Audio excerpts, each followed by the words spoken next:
السلام علیکم ناظرین، میں محمد سجاد انصاری غزل کے سلسلہ کو جاری رکھتے ہوئے آج آپ کی خدمت میں ایک نئے موضوع کے ساتھ حاضر ہوا ہوں۔ آج کے ویڈیو کا موضوع ہے 1857 عیسوی کے بعد غزل کے مزاج میں تبدیلی۔ اس ویڈیو کو دیکھنے کے بعد آپ اس بات سے پوری طرح واقف ہو پائیں گے کہ نصف 19ویں صدی کے بعد غزل میں کون کون سی رجحانات رونما ہوئیں۔ اگر آپ کو اس ویڈیو کے متعلق یا موضوع کے متعلق کہیں پہ بھی پریشانی محسوس ہو تو آپ بلا جھجک کمنٹ کریں۔ آئیے آغاز کرتے ہیں آج کی اس نشست کا۔ تاریخ ہند کا جدید دور 1857 عیسوی سے ہی شروع ہوتا ہے۔ اگر ایک طرف ہندوستان پر برطانوی حکومت کا مکمل تسلط قائم ہوتا ہے تو دوسری طرف اس جنگ آزادی کے بعد ہندوستانیوں میں سیاسی و سماجی بیداری کی لہر تیز ہو جاتی ہے۔ 1857 عیسوی سے قبل جو ہے اردو ادب سماجی تبدیلیوں کو اس طرح سے اپنے اندر نہیں سمو پائی تھی جس طرح سے 1857 عیسوی کے بعد سموتا ہے، اور 1857 عیسوی کے بعد اردو ادب کی تمام جو اصناف ہے، چاہے وہ شاعری کے ہو یا نثر کے ہو، سب متاثر ہوتی ہے اور غزل بھی متاثر ہوتی ہے۔ دیکھیے، ہندوستان میں جو سیاسی اور سماجی بیداری آئی اس سے اردو ادب بے نیاز نہ رہ سکا۔ ہر ادب اپنے زمانے کا حقیقی ترجمان ہوتا ہے۔ 1857 عیسوی کی ناکام بغاوت کے بعد حالات کافی بدل گئے۔ اب نہ دہلی تھی اور نہ ہی لکھنؤ۔ آپ ان دونوں کو جانتے ہیں، دبستان ہیں یہ اردو کے، لیکن دیسی ریاستوں نے اردو کو بڑھاوا دینے میں کوئی کسر نہ چھوڑی تھیں۔ اردو زبان و ادب اس دور میں ایک طور سے انقلاب سے گزر رہی تھی۔ فطرت نگاری اور اقلیت کا اس دور کے ادب پر گہرے اثرات دیکھے جا سکتے ہیں۔ یہ آپ دیکھیں گے تبدیلی، فطرت نگاری یعنی کہ حقیقت پسندی جو ہے، نیچرلزم دیکھے جا سکتے ہیں۔ اس دور کے ادب میں موضوعات کے لحاظ سے بھی اور اصناف و اسالیب کے نظر سے بھی بڑا تنوع ملتا ہے۔ اس دور کے پرآشوب ماحول نے مروجہ صنف ادب کو بھی حد درجہ متاثر کیا۔ یعنی 1847 کی بغاوت کے بعد جو ہے بہت سی نئی جو اصناف ہے وہ وجود میں آتی ہیں، اور جو پرانی اصناف ہیں جیسے قصیدہ ہو گیا یا پھر اور جو دوسری اصناف ہیں شاعری کے یا نثر کے بھی، وہ سب بہت زیادہ متاثر ہوتی ہیں۔ تقریباً تمام اصناف جو ہے وہ حقیقت پسندی کی طرف جو ہے، سماج میں ہونے والی تبدیلیوں کی طرف جو ہے، چاہے وہ سماجی میں سیاسی ہو، معاشی ہو یا پھر اقتصادی ہو، کوئی بھی تبدیلی ہو، ان کو اپنے اندر پیش کرنے لگا۔ اس دور کے بدلے ہوئے حالات، سماجی انتشار اور سیاسی وارداتیں صنف غزل میں بھی شامل ہو گئیں۔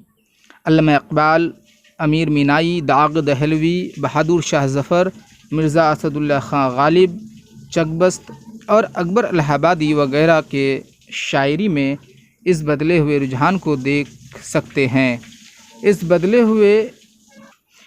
ہوئے رجحان کی نمائندگی کرنے والے چند اشعار ملاحظہ فرمائیں۔ غلامی میں نہ کام آتی ہے تدبیریں نہ تقدیریں، جو ہو ذوق یقین پیدا تو کٹ جاتی ہے زنجیریں۔ یہ اقبال کی ہے، شاعر کا نام اس کے آگے دیکھیے لکھ دیا گیا ہے۔ مٹی ہے گل جو اور کس بوستاں کے ہیں، کانٹے عزیز گلشن ہندوستان کے ہیں۔ نہ سمجھو گے تو مٹ جاؤ گے اے ہندوستان والو، تمہاری داستان تک بھی نہ ہوگی داستانوں میں۔ چوک جس کو کہیں وہ مقتل ہے، گھر بنا ہے نمونہ زنداں کا۔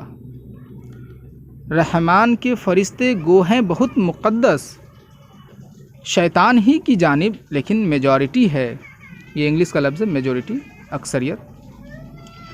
بدلے ہوئے حالات کے مطابق اس دور کا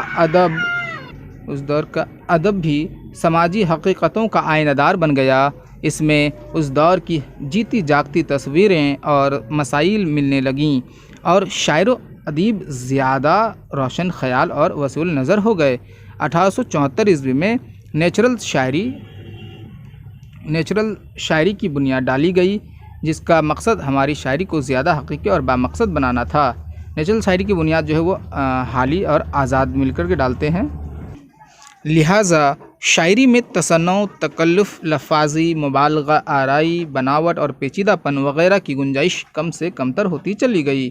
یعنی کہ اس سے پہلے جو ہے جب غزل یعنی شاعری جو ہے وہ بناوٹ یعنی بناوٹی جو مضامین جو خیال میں آتے تھے اور انہی چیزوں کو بیان کرتے تھے، اور پیچیدہ پن یعنی کہ جو قافیہ پیمائی ہے یا پھر بس صرف مضمون باندھنا ہے، یہ تمام چیزوں کو کم کر دیا گیا، صرف اور صرف حقیقت پسندی کی طرف شعراء و ادبا جو ہے راغب ہوئے۔ کامیاب حیاتی تجربے بھی کیے گئے، مختلف موضوعات پر مسلسل غزلیں لکھی جانے لگیں۔ اس دور کے شاعری میں ایک اور بڑی تبدیلی جو آئی وہ یہ ہے کہ جہاں پہلے یہ ایک بڑے طبقے کی ذہنی تفریح کا سامان مہیا کرتی تھی، وہیں اب یہ جمہوریت کے احساس کا ترجمان بن گئی۔ یعنی پہلے جو شاعری جو ہے یا شاعری زیادہ تر جو ہے بادشاہوں یا پھر کسی جو امیر جو عمرہ لوگ ہیں ان کی جو تفریح کا سامان مہیا کرتی تھی، لیکن اب جو یہ جمہوریت یعنی کہ آزادی کے لیے یہ آواز بلند کرنے لگی۔ اس طرز کے چند اشعار دیکھیے۔ پڑی ہیں آنکھیں وہاں جو جگہ تھی نرگس کی، خبر نہیں کہ اسے کھا گئی نظر کس کی، کانٹوں کی زباں سوکھ گئی یاد سے یارب، ایک آبلہ پا وادی پر خار میں آئے۔ عزیز ناظرین، آج آپ نے 1857 عیسوی کے بعد غزل کے مزاج میں ہونے والی تبدیلیوں کو دیکھا۔ امید ہے کہ آپ اس سے پوری طرح واقف ہو گئے ہوں گے۔ اگر کہیں آپ کو پریشانی ہوئی ہو تو کمنٹ کریں، اگر آپ کو کہیں بھی میری غلطی دکھی ہو تو اس کی نشاندہی کریں تاکہ میں شکریہ کے ساتھ اسے درست کر لوں۔